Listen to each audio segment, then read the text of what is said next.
How much have you been paying lately at your grocery store for fillets? The prices have been going through the roof. Steakflation is a real thing. You see what I did there? I combined steak and inflation together for steakflation. Yeah, I got jokes. Is the grocery store the only way that we can get a decent steak? I say we can do better, and I'm gonna show you how. On this channel, we cut meat, we cook meat, we eat meat.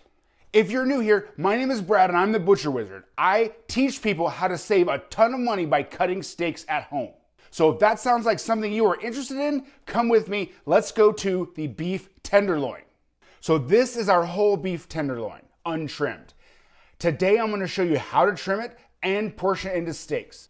Then we're going to break down the prices. How much do we save by doing this all ourselves? And we're going to break down and do the math for you. Yeah, I know, it's scary. Butcher math is scary. And we're going to answer some questions along the way from the comments in some of my other videos, and let's just have a good time. So let's go, let's head to it.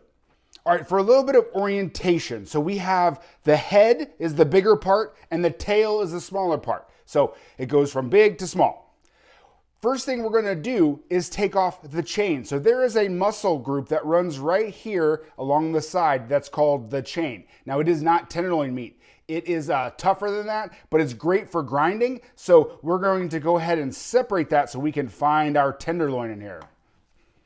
All you're gonna do is take your thumb or your finger and run it up and down in between this seam. You can see this natural seam. This other side doesn't have it. This one does. So that's how you'll kind of do your orientation.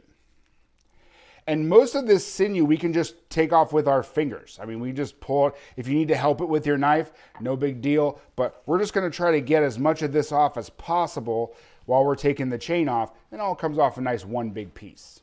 When you get to here, there might be like a little piece you gotta like use the tip of your knife for, but that's not a big deal. It goes all the way to the head, and then we can kind of separate that, and you can really see where that chain is. So at this point, we're just gonna take our knife and help it along. You just cut straight down.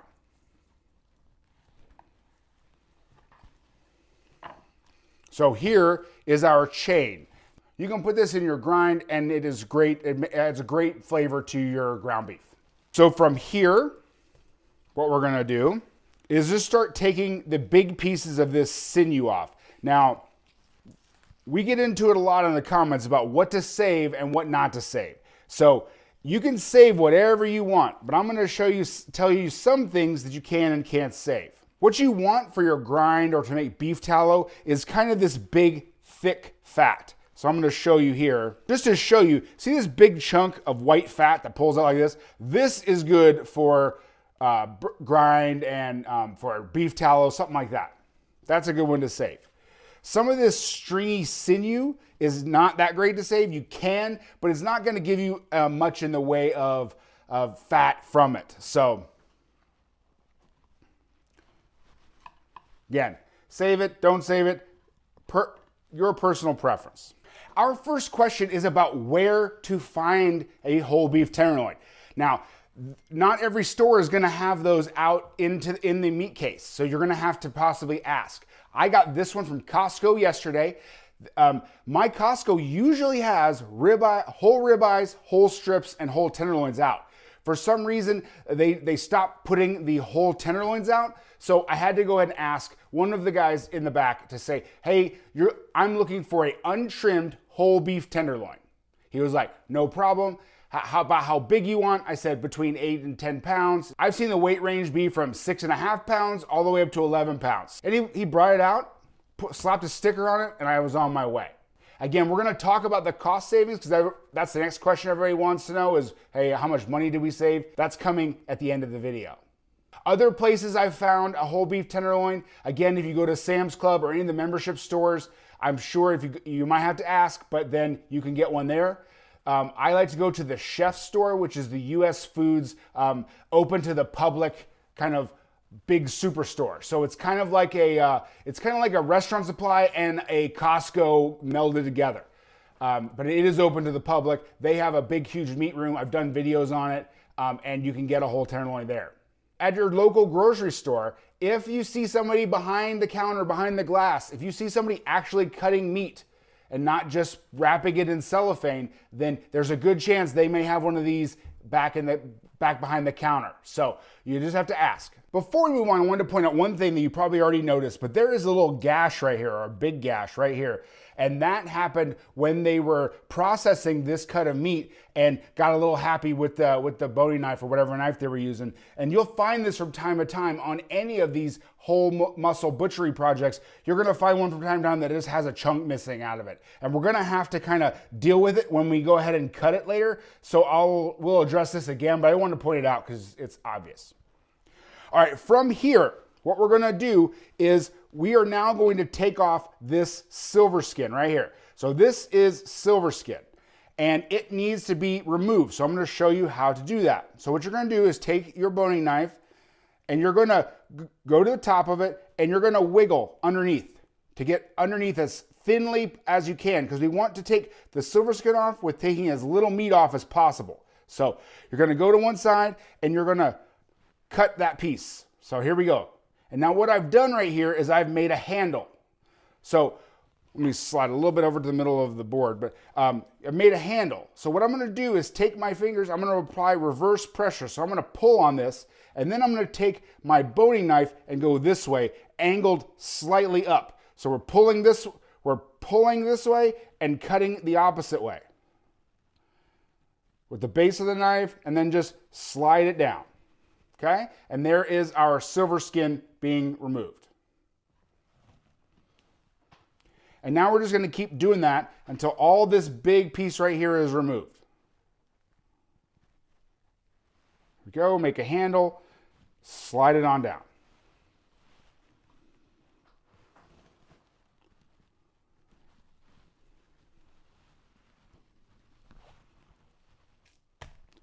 So you can see a little better. We're going to wiggle, make a handle, apply reverse pressure, slide it down.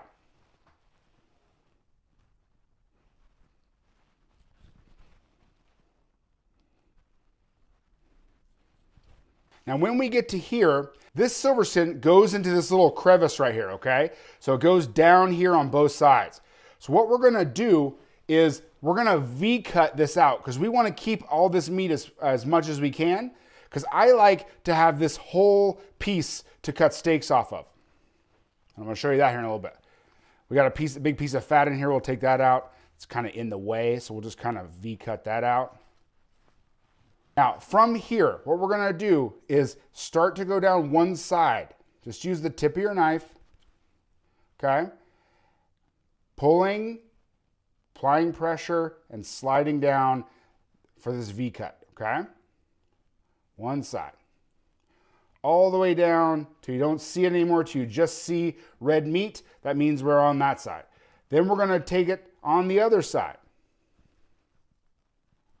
V-cut.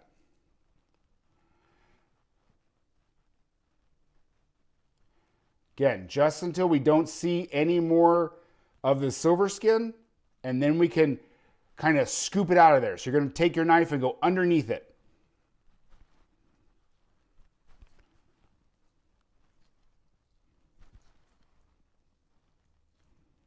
And keep pulling and just find that base of it.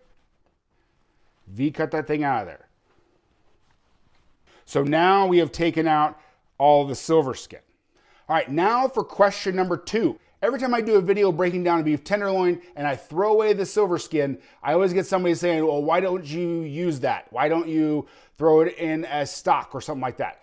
I'm gonna tell you why. Silver skin is elastin. It's a ligament that connects muscle to bone in the cow. This is never, ever, ever going to break down. It actually doesn't even release anything that's helpful. Now, some of the softer connected tissues, like tendons, like the connective tissue between muscle groups, around bones, things like that, those will break down and they release collagen. And then collagen, when heated, turns into gelatin, which then gives our stocks so much more body and flavor and all the stuff that we want out of a stock. This, however, is not going to help you. It must be removed from your steaks. It definitely has no place there, and it really doesn't have any place in your stock pot. But if you want to throw it in there so you feel better, go for it. For me, I just throw it away. You know, I don't know, it looks Looks good, doesn't it? Look appetizing. All right, so we are moving on to the backside of the beef tenderloin. So we're gonna start at the head, and the one thing that we need to do with this, there's another piece of silver skin right here. So there's some fat on top of it. Sinew. There's another little piece right here. Again, we're gonna remove that just like we did before. This one's much smaller, so it's a little easier to do so. You're just gonna kind of get under it. And cut it out.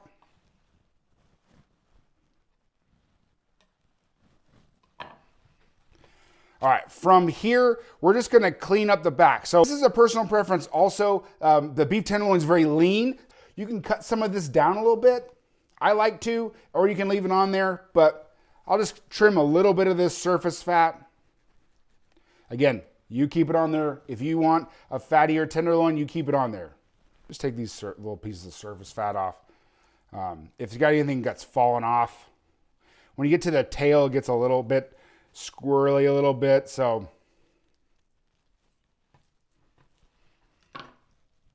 there's a little piece of meat that sits right on top of here. You got to take that off, or else when you grill a steak, it's just going to fall off. So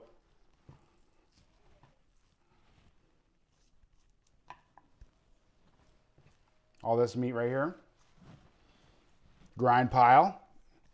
There you go. All right, so here's our trimmed beef tenderloin. As you can see, it's not very hard. It has a few little steps to it, but nothing that's crazy. Next, we're gonna talk about portioning and how to cut the actual individual steaks. Don't forget, later we're gonna do an entire cost breakdown to make sure that we still save some money with this. And let's get to slicing some steaks. All right, so let's portion this tenderloin. So the first thing we're gonna do is take off a little bit of the tip right here, and then that is gonna square us off. So we start off with a nice square steak. Our big thing is the head cut. This is where you're gonna get your smaller, your thinner steaks from, or your bigger steaks. So if you want a 12 ounce or bigger, then this is a great place to get that steaks from. That way it's not too thick. So we're gonna go ahead and so what I do is I go with 2 fingers at this point. So that's kind of my guide. So 2 fingers, and then we go ahead and we cut. You just cut as straight as you can, and then here is our first tenderloin, or filet mignon, right? Just like that. Do another one.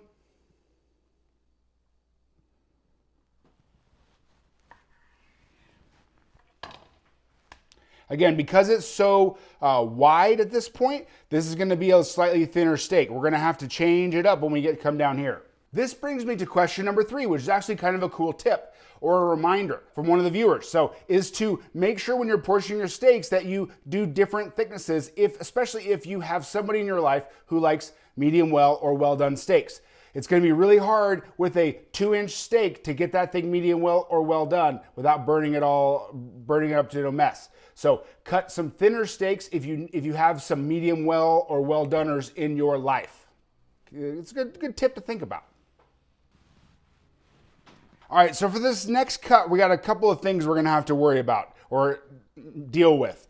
So we have that little cut right there. We also have this piece which hangs on. What I do at this point is if it's just like hanging on like this, I'm gonna go ahead and cut that off and just use it for our filet tips. That way, because what happens is you start cutting and then you have this little piece that's barely hanging on and it just doesn't make a good steak. All right, so what we're gonna have to do is kind of cut in the middle of that cut so that we don't have a hole in one of the steaks. So it may end up being a little slightly smaller, but it's a good looking steak nonetheless. And then we've kind of hidden the fact that this has got a big gash in it.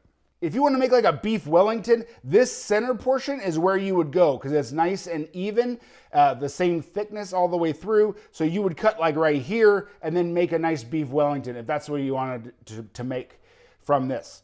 But we're gonna do steaks, so we're gonna continue with the 2 fingers, maybe 2 fingers plus. And again, you make it for however big of a steak that you want. That's the good thing about what we're doing here. You customize as you would like to. As it starts to get smaller, we're gonna make it slightly bigger. So let's do 2. We got one more 2 finger probably. Good looking steak. Man, these are good. Now that it's getting smaller, we're going to go 3. This was going to be a hefty one.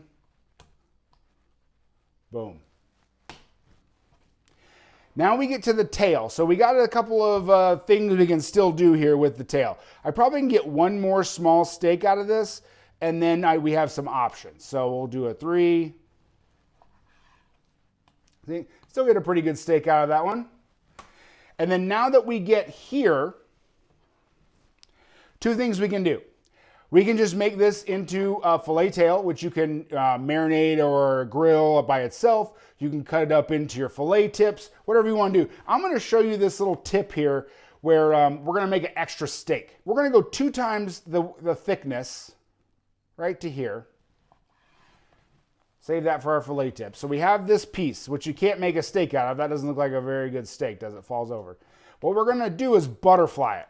So this is a great trick if you want to, if you have someone who's coming over that maybe does well done steaks or medium well steaks, you can butterfly it. It'll cook quicker. But what we're going to do is slice halfway to 3/4 of the way through, but not all the way. Okay? And then you're just going to butterfly it. So we're just going to, maybe get a little bit more on the edge there. You're just going to butterfly it. Now you can tie this up with butcher's twine if you want. I just throw them on the grill like this, but it's butterflied, so it's going to cook a little faster because the heat's coming from underneath. So you've made yourself an extra little steak. Back to our filet tip trim. These are great if you're going to do, I love to do kebabs with these. So we got a little filet tips here. Now we're not done yet. We have to break down all the costs to see how much money we saved. But before that, I wanted to talk to you a little bit about the Primal Cuts Club. Does this look fun to you, this whole project? Have you ever wanted to learn how to cut meat but didn't know where to start? Well, I have the solution for you. Now, the Primal Cuts Club is my members-only community. What we do in there is I have in-depth tutorials, almost like a culinary school level class on how to cut your favorite steaks. 2 times a month, we get together over video and have a Q&A session where you can ask me questions directly. And there's a thriving community in which people ask each other questions and I get in there. We do some fun stuff. We're gonna play some fantasy football this year. I'm really excited about that. Bottom line is learning this skill saves you money. Now, we're gonna learn about how much we saved on tenderloins. Last week, I did a cut test breakdown on a whole ribeye and I saved $63 over what you could buy at the grocery store. So this thing saves you so much money. I have lessons on the tenderloin, ribeye, strip, chuck roll. We have a grinding lesson in there and much more to come. Go ahead and click the QR code or the link in the description. Can't wait to see you. So here's all we got from our tenderloin. 10 steaks, some filet tips, and we have, this is a kind of a bonus, we got some meat and some fat for some grind. But let's break down the numbers. So our pre-trimmed whole tenderloin was $17.99 a pound. It was 8.17 pounds for a total of $146.98. That was the total price I paid at Costco. So after trimming, I weighed everything. We have 6 pounds of meat. If you take the total price of $146.98 and divide it by 6, you get $24.49 per pound. Now we're going to compare that to what we got at the grocery store. At my local grocery store, one filet was $28.99 per pound. If you minus the per pound weight that we got and the one from the grocery store, you get $4.50 per pound that we saved. Times that by the 6 pounds of usable meat and you get $27. So for trimming this tenderloin ourselves, we saved $27. We also got to decide the customization. So whether we wanted thin steaks or thick steaks. And as a bonus, we have all this usable meat to grind. Also, I will show you a couple of things that I found out there in the wild. If you take a close look at some of these tenderloins, they still have the silver skin and they're very poorly trimmed. It really doesn't save you that much time or that much money to go ahead and buy the pre-cut steaks from the grocery store. Thank you for coming with me, saving some money. Go check out the Primal Cuts Club, and all the links are in the description for everything we did today. So we will see you on the next one.